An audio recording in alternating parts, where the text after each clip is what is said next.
Dragonflight is in full swing, and some of you may have already noticed the first story beat involves a Tauren. His story started on the Forbidden Reach and continues throughout the Dragon Isles.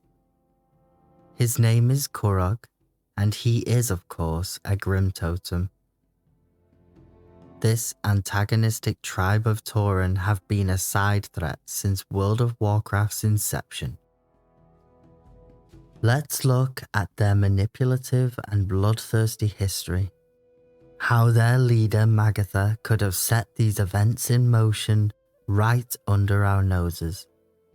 Perhaps now is the time for the confrontation, one that many players have wanted for a long time. This is more likely than you may think. Stay to the end to hear some of our speculation on what may be really going on. Don't forget to like and subscribe, and come, take a seat by the fire. The Grimtotem are a clan of Tauren that reject the often pacifistic ways that their people are so known for. They are bloodthirsty and power-hungry, and would stop at nothing to assure the Taurens become the dominant race within Azeroth. They would see the other, lesser races subservient or wiped out. They do not fight with honor, they fight to win. While they have never really been the main antagonist of the Warcraft story, they should not be underestimated. For the longest time they were part of the main Tauren tribes, and while their ideology and practices differed, they remained unified. That is, until, under the leadership of the powerful shaman Magatha, they would split. When Garrosh was appointed war chief, it was Cairn Bloodhoof who was leading the Tauren people. Tensions were high, and he did not believe that Garrosh was fit to lead. He would challenge him to Mat-Gorah, an ancient Orcish traditional fight to the death. In secret, the Grimtotem's ruthless leader Magatha had poisoned the weapon of Garrosh, and as soon as the first cut was made, Cairn's fate was sealed. This event was the tip of the iceberg, as Magatha led her tribe in a bid for power. Unfortunately, she had placed her trust in the wrong person, and a Grimtotem Tauren nicknamed Stormsong defected.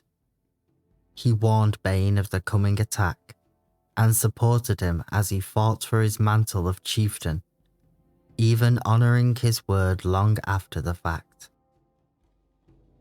The Grimtotem that did not defect to Bane's side were subsequently banished from the Tauren territories, and ever since they have come into conflict with both the forces of the Alliance and the Horde, being beaten back each and every time.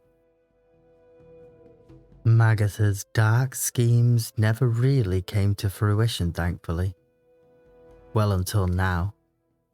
During the time of the Cataclysm, she manipulated many events, especially those during the fighting against the Twilight Hammer cult. From this, she was able to get her hands on the Doomstone. This rock held a massive amount of power, capable of enhancing the elements. The Doomstone is an enigma that was never really solved. It was a piece of rock or ore that was extremely heavy and held power over the elements unlike anything we have seen since. It has been believed recently that this might be a type of azurite, like others we have found, the Lifeblood Pillars in Northrend, or the Goblin Mind Kazhamite. This story continued much later in Legion, where the Order Hall Shaman and the Earthen Ring had to retrieve the stone after it was stolen by demonic forces, once again affirming its place as a powerful artifact. However, rightfully so, They did not give it back to Magatha. The powerful relic could unleash untold destruction in the wrong hands. Last we saw, she vowed not to leave its side. She stayed with the earthen ring to keep an eye on the stone, which is Grimtotem's speech for plotting until she can get her hands on it once more. That is until BFA, when the lifeblood of Azeroth is pouring out and the elements are in upheaval. Once again, we are brought back to the Maelstrom, where the stone is safely retrieved by Nabundo from the earthen ring. However, strangely, Magatha is not there. Her promise and desire, it seems, is long forgotten. But she would not have given up power without the promise of more elsewhere to draw her away. Her current whereabouts? Unknown. This leads us to Dragonflight, where Kurog of the Grimtotem tribe is once again causing problems. It is through him that Razaghath's fury is unleashed upon the world. He has thrown his lot in with the Primalists, but whether the rest of the Grimtotem have, remains to be seen. We believe that Magatha, being as cunning as the old crone is, would never be upstaged by one of her pupils. The time of battle for Azeroth was a period of great upheaval. Many factions sought to claim the Azerite for themselves in an effort to strengthen their positions.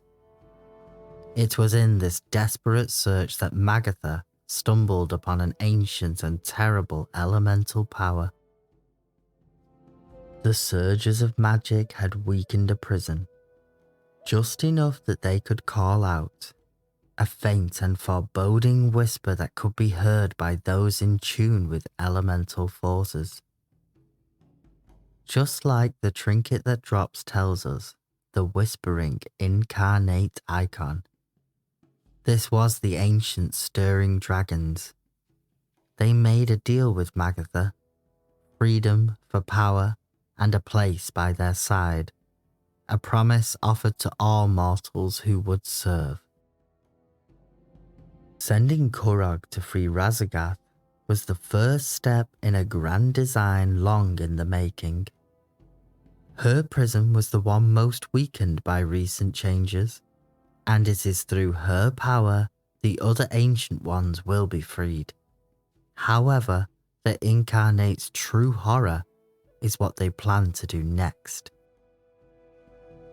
Having long ago turned to the elements for power to defeat their titanic oppressors, they will want to empower themselves further and release the full fury of the elements by breaking their prisons. We know that Iridicrums is well known for his hunger, thanks to Nosdormu. This is not all. They have other followers working towards these same ends, right now. Ones forgotten in the periphery, like High Justice Grimstone. This dark iron dwarf was last seen attempting to resurrect Ragnaros, something many thought to be impossible. But rather than risk finding out, the Alliance put a stop to it. While the efforts of his cult were delayed, he was never captured. But the current Lord of the Firelands, Smolderon, is missing, and Grimstone knows more than he deemed to tell us. As a reminder, Smolderon was a powerful fire elemental that came into power with the aid of the Shaman class hall hero and the Earthen Ring. They aided him in securing leadership over the Firelands, in exchange for his cooperation in fighting the Legion, which were currently in the process of invading our world. We think the ancient dragons passed on secrets of the elements to their mortal collaborators, setting in motion this very sequence of events. The elemental lords will be freed from their titan shackles. The attempt at a restoration of the true first dynasty of Azeroth. The elemental lord's fury, however, has long since been quenched or quelled. Neptulon and Therazane have been won over in the past, and we believe that the Incarnates themselves will attempt to usurp the elemental thrones. Why beg for power when you can seize it? Well, that's how we see it happening as of right now. Of course, this could all get proven to be false in a couple of weeks. Can't wait to find out how right or wrong we were. That's the fun of it. And don't forget, you can always tell us your theories in the comments or on the Discord. We love reading them. Oh, and don't forget to come back anytime.